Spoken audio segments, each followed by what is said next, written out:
Here I've got General Mobile GM8 Go, and let me show you how to add a fingerprint on the following device. So at the very beginning, you have to open a list of all applications, then find and pick the settings, then scroll down a bit and select security and location. Here you will notice fingerprint, simply click on it. And now if you truly want to set up the fingerprint, click on next. And now it's time to set some backup to your fingerprint. It can be pattern, PIN code or the password. So let me pick, for example, password. And it can be hard reset. And then click on next. Now you have to re-enter it for confirmation.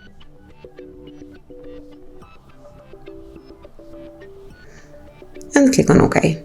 OK, it was hard reset only. And decide if you would like to see all notification content once your device is locked, if you would like to hide sensitive ones, or you want to see notifications at all, and this is what I will choose, and then click on done. So now it's time to touch the sensor with your finger. So if you'll turn off your device on the back cover, you will notice fingerprint sensor over here. So just keep tapping on it.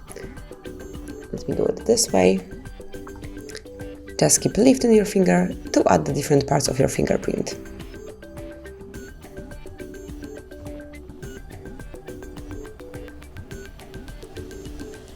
And here it is. As you can see, your fingerprint has been added. Click on done.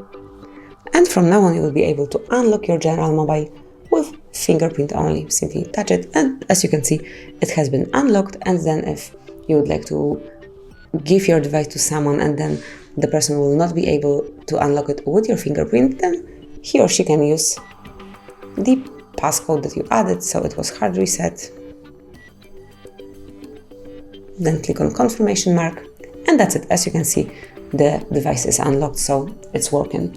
And that's basically all. This is how you can add fingerprint and the backup to fingerprint to your General Mobile GM8 Go. Thank you for watching. Please subscribe our channel and leave the thumbs up.